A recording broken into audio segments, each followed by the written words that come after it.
Bom dia, boa tarde, boa noite, sejam bem-vindos ao canal. E no vídeo de hoje, então, nós vamos falar sobre a terceira crônica do nosso projeto Lendo as Crônicas de Nárnia.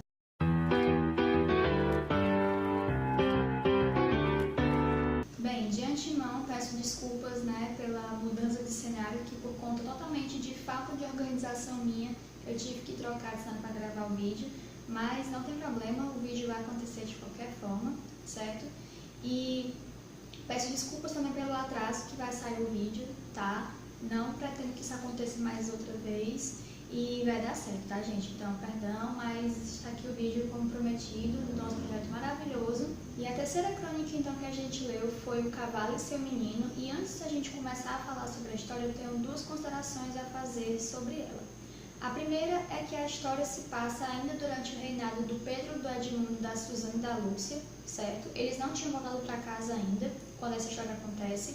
E a segunda colocação que eu tenho a fazer é que o nome da história é muito interessante justamente por ser o cavalo e o seu menino, o que denota que o personagem principal justamente não é a criança, que está presente na história, mas sim o cavalo, toda a sua aventura, toda a sua mudança, as suas mudanças de perspectiva, de pensamento, a sua jornada para chegar a Nárnia.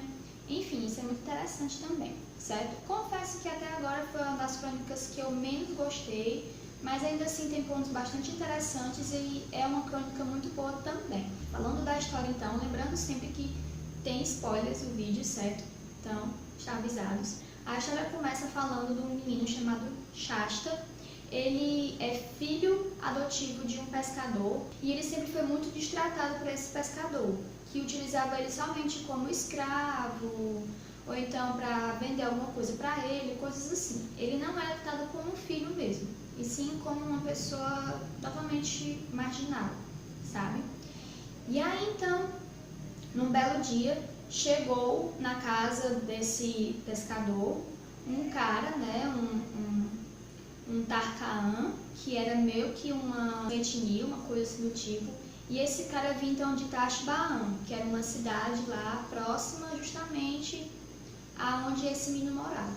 E esse Tarkaan queria comprar então a criança para utilizá-la, como posteriormente a gente fica sabendo, como escravo também.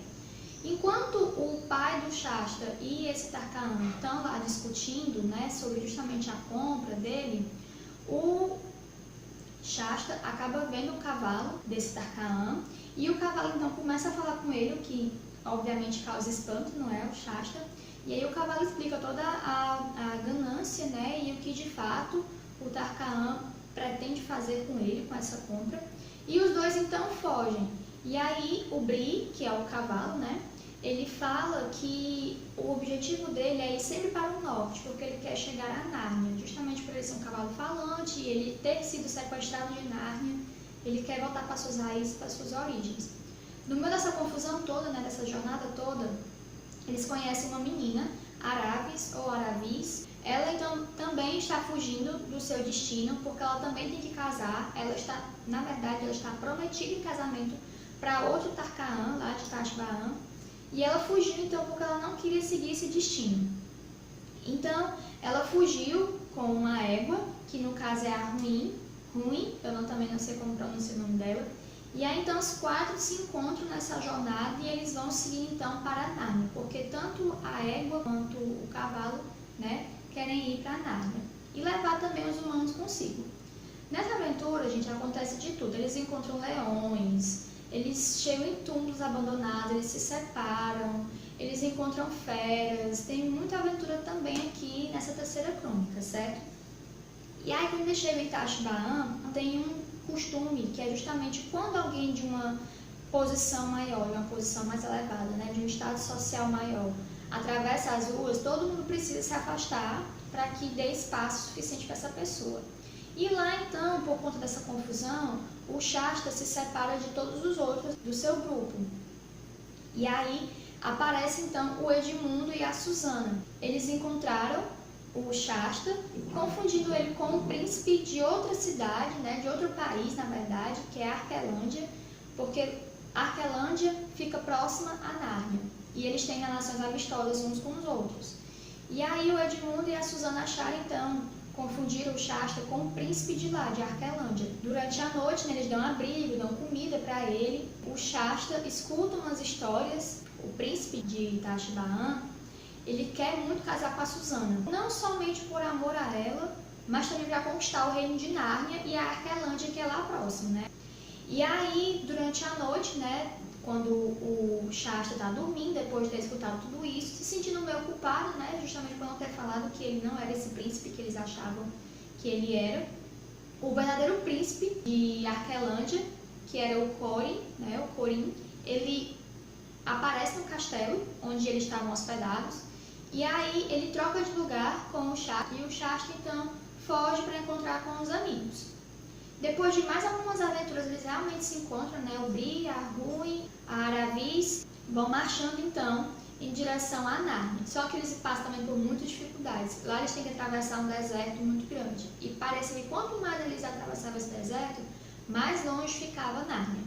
Eu sei que no meio de toda essa viagem, quando eles estavam chegando lá, próximo já de Nárnia, né? Eles encontram um muro, o que impede a passagem deles. E eles encontram também um leão. E esse leão, ele não ataca os outros, ele ataca somente a Aravis, rasgando um pouco as costas, um pouco não, né? Rasgando até muito as costas dela. Mas ela não fica correndo perigo de vida. E aí eles são socorridos por um eremita, e ele explica então que o Bree, a Arhuin e a Aravis precisam ficar lá e descansar.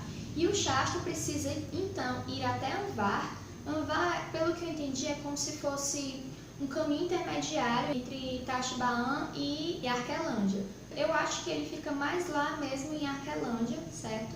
E aí então ele precisa ir até essa cidade para avisar o rei de que as tropas do Rabadash, que era o príncipe de Tashbaan, estavam indo para lá para conquistar a cidade, e a partir dela, né, a partir de Anvar e a partir da conquista do país também, de Arquelândia, eles pudessem então conquistar Nárnia. Shasta, mesmo morto de cansado, com fome, fraco, ele vai então à procura do rei, né, do rei de Arquelândia, que é o rei Luna, e aí ele explica toda a situação. O rei Luna confunde ele com o filho dele, certo? Com o príncipe Corin, e aí o Shasta explica toda a história, explica o que está acontecendo, né, explica o que está se passando no momento. O rei Luna consegue fechar as portas de Anvar e aí impede esse ataque surpresa de Rabadash. Eles vão até o encontro dele, ainda assim, para ter essa luta, para impedir que algo maior aconteça, que uma catástrofe maior aconteça, certo? Depois que a batalha se acaba e que Rabadash é preso, né, para ser julgado, coisas do tipo, o rei Luna, ele fala então para as pessoas, né, ele explica para as pessoas que o Shasta, na verdade, é filho dele, né, no caso, irmão gêmeo do Corin, que o nome dele, na verdade, é Cor, e ele explica toda a história dele, porque é que ele tinha sido encontrado numa canoa por esse pescador, o que tinha acontecido, tudo isso. E descobre-se, então, o que já era meio que esperado, né, justamente por conta do Corin ser a cópia dele, ser a cópia do Shasta, né, que ele era, então, o príncipe, e mais ainda, ele era o herdeiro do trono de Arquelândia. Uma coisa que eu esqueci de comentar para vocês é que Aslan aparece aqui em diversos momentos da história. Não necessariamente como um leão, que a gente sabe que ele é, mas às vezes até em outras formas, como por exemplo, tem um momento em que o Shasta está muito desconsolado, ele está sozinho, depois que ele fugiu do castelo, né, e depois que ele se separou dos amigos. E aí então Aslan, na forma de um grande gato, chega perto dele, fica lá com ele, acalentando ele, servindo como um travesseiro para ele dormir, protegendo ele de todos os perigos. O próprio Aslan também foi o que feriu a Aravis. Ele explicou que por conta de um erro que ela fez, ele então fez esse ferimento nela justamente para compensar esse erro que ela fez com outra pessoa, para que ela pudesse entender então que ela tinha que assumir responsabilidade pelos atos dela, né? Ela tinha que assumir esse compromisso com os atos dela. E o Aslan também tem uma função muito importante depois para o destino do Rabadash, que o Rabadash foi preso e estavam se discutindo se ele iria ser morto, se ele iria ser devolvido, né, para os seus pais e tal. E aí Aslan transformou o Rabadash em um burro e falou que, como ele tinha oferecido a cura dele, né, a sua salvação, para outro Deus, então ele fosse atrás do templo desse Deus e se curaria lá na frente de todo o seu povo. Só que se o Rabadash se afastasse por mais de 10 quilômetros do templo, ele voltaria a ser burro e as coisas seriam irreversíveis dessa vez. E aí a jornada dos nossos heróis acaba, o Bri e a Arrui vão para Nárnia, né, morar lá com os seus, e o Shasta, que agora é Có, e Aravis vão morar em Arquelândia. No futuro eles se casam, viram reis, né, de Arquelândia. E uma coisa interessante também, que assim, eu sei que eu falei mais do Shasta, que era o menino da história, né, só que o Bri também tem um papel muito importante no enredo da crônica. Porque assim, me pareceu muito que o Bri na história, ele parecia com São Tomé, né? São Tomé era o discípulo de Jesus que era o mais cético. Inclusive tem uma passagem em que ele, né, o Bri, a Arrui e a Aravi estão discutindo quem poderia ser Aslan. E ele fala que não acredita que Aslan seja um leão, porque se ele fosse um leão seria um animal igual a qualquer um deles. E ele poderia ter a força de um leão e tal, mas ele não tinha como ser um leão. E aí Aslan aparece bem na frente deles e ele fala, tipo como Jesus fala para São Tomé, Jesus fala, né, toque minhas chagas, toque as minhas feridas para você ver. E aí Aslan fala mais ou menos isso também, né?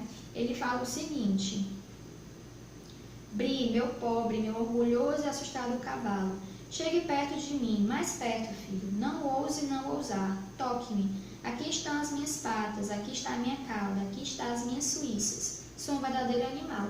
Então essa passagem me lembrou muito essa outra passagem da Bíblia, né, que São Tomé, cético da ressurreição de Jesus, disse que só acreditaria se tocasse em suas feridas e em suas chagas.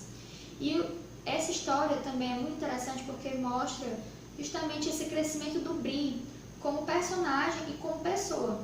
Pessoa sim, né?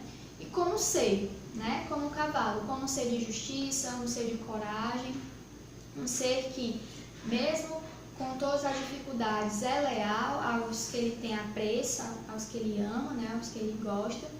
Ah, e outra coisa também que eu acho interessante é porque, assim, o Bri também parece um pouco com São Pedro, né? Porque São Pedro negou Jesus 3 vezes. E teve um momento aqui, justamente no momento em que Aslan feriu as costas da Aravis, que o Shasta, mesmo não sabendo lutar, mesmo não sabendo o que fazer, correu até lá Aravis para ajudá-la de alguma forma. E o Bri correu então para o portão onde o eremita se encontrava, para se salvar, né, da morte que ele achava que ia ter. O Bri, para mim, então, foi meio que uma junção de São Pedro com São Tomé, sabe? Mais uma vez mostrando o quão Nárnia é cheio de referências bíblicas. Então, gente, eu tentei resumir, apesar de eu ter dito várias coisas, né? Como eu falei, tem spoilers, mas é isso. Eu espero que vocês tenham gostado dessa crônica também. Nosso projeto está quase chegando na metade, não é? A próxima crônica, que é Príncipe Caspian, já fica na metade do nosso projeto. Estou muito ansiosa para ler o Príncipe Caspian, porque eu também gostei muito do filme e eu acho o Príncipe Caspian um dos personagens mais queridos e mais legais de Nárnia. Então eu tô doida para ver, né, essa história dele, o arco dele. Tô doida para ver também a volta, né, dos irmãos para Nárnia. E é isso. Eu espero que vocês tenham gostado desse vídeo e espero que estejam gostando do projeto também.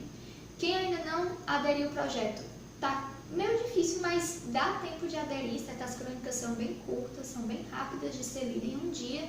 Você consegue terminar, tá bom? E como eu falei, espero que tenham gostado desse vídeo. Se sim, não esqueça de deixar o seu joinha e ajudar a compartilhar, porque ajuda muito mesmo no crescimento do canal. Um beijo bem grande, tchauzinho!